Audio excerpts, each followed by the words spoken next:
বিসমিল্লাহির রহমানির রহিম। আমরা ৫ই আগস্টের আগের অবস্থায় ফিরে যেতে চাই না। তারেক রহমান।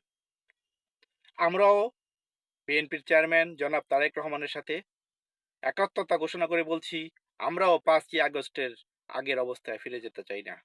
আমরা চাই না বাংলাদেশ, বাংলাদেশের মানুষ, বাংলাদেশের শান্তিপ্রিয় মানুষ, বাংলাদেশের আপামর জনগণ ৫ই আগস্টের মতো সেই আগের অবস্থায়, সেই অরাজকতা, সেই দুর্নীতি, সেই নির্যাতন, সেই হত্যা, খুন সহ প্রশাসনিক অব্যবস্থা, সামাজিক বিভাজন, সেই অবস্থায় আমরা ফিরে যেতে চাই না।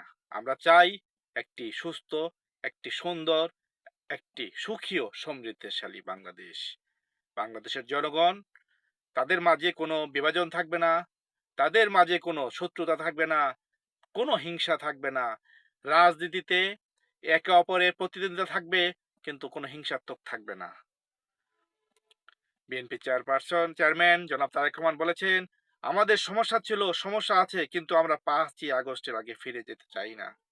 আমরা দেশের আপামর জনগণ, সকল রাজনৈতিক ব্যক্তিত্ব, সচেতন ব্যক্তিদের বলবো, এই তারেক রহমানের বক্তব্যের সাথে একত্রতা ঘোষণা করুন এবং বাংলাদেশকে একটি সুন্দর করতে সবাই একত্রে সবাই ঐক্যবদ্ধভাবে চেষ্টা করুন। আজ শনিবার দুপুরে রাজধানীর বনানীতে হোটেল শেরাটনের বলরুমে গণমাধ্যমের সম্পাদকদের সাথে মতবিনিময় অনুষ্ঠানে তিনি এই কথা বলেন। তারেক রহমান আরো বলেন, প্রতিহিংসা বা প্রতিশোধের পরিণতি কি হতে পারে তা দেশের মানুষ ৫ই আগস্ট দেখেছে। মত পার্থক্য থাকলেও আলোচনার মাধ্যমে কমিয়ে আনতে হবে। মত পার্থক্য যেন মতবিরোধের পর্যায়ে না যায়।